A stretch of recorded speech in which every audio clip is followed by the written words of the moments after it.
You're sitting down in your career all the time, Frank. We are closing in on the Armed Forces Cycling Classic on June 1st and 2nd in Arlington. It's a big event, and the money raised from it goes to the Tragedy Assistance Program for Survivors, and we're going to talk more about their good works shortly. But this event doesn't just do good. The races themselves are very real attractions. And this year, Tour de France cyclist, former Olympian Frankie Andreu will ride. He'll also lend his voice to announcing the race. And we're pleased to have Frankie with us here in the studio this afternoon. It's great to have you. I'm excited to be here.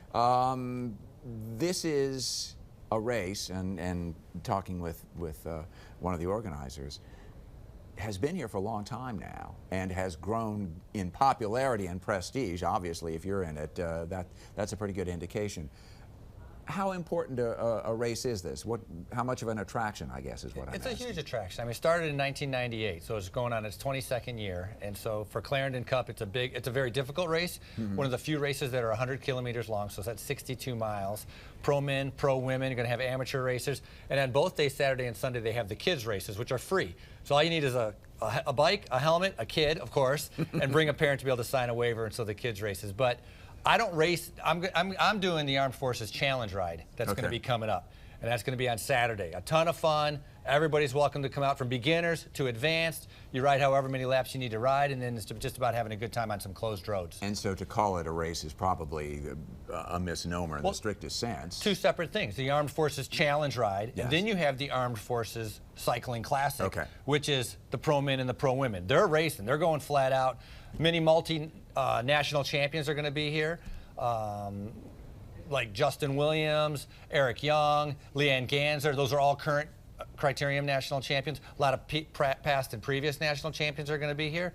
So it's going to be a very talented field competing. At the very top of this field, is this part of a tour sort of a thing? I mean, everybody preps for the big races. Where does this fit in? This is the big race. This is it. For us, yeah. Right? Well, no, for the riders also. So there's a bit of a circuit, but this is one of the big races. This is one that they look forward to. They mark on their calendars. They say circle the date.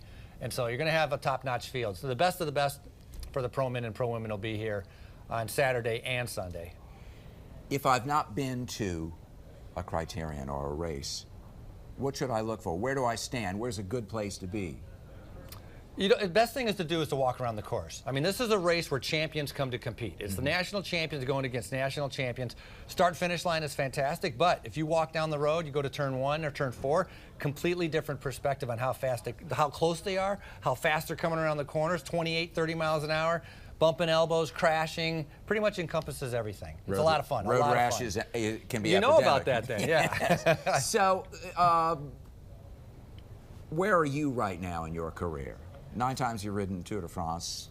Where are you now? So I did Tour de France 9 times, 2 Olympics. I'm retired. I've been done for a little bit. So now I do commentary. I do live stage announcing, event announcing, cycling, running events. So I talk about the races. What is the state of bicycle racing in this country right now? How are we doing? It's growing. Criteriums are huge. You get a ton of spectators. It's a ton of fun. It's a downtown environment. It's short. They come whipping around. And so it's a lot of fun. And you can find out a lot more information about the race at cyclingclassic.org. There you go. It's a human-powered Grand Prix, if you will, which they do in a lot of downtown cities. This is a good deal less noisy and a lot more, I think, inviting. So. It is inviting. And you know what? Coming out to the challenge ride sets a good examples for yourself. You're up in the morning, you get something done. Sets an example for your neighbors, your kids, active lifestyle, being healthy. It's great. Riding on closed roads, you can't beat that. He's not an advocate for this at all, is he? He does the commentary as well. Frankie, thanks so much. June 1st and 2nd. June 1st and 2nd. We'll be right back.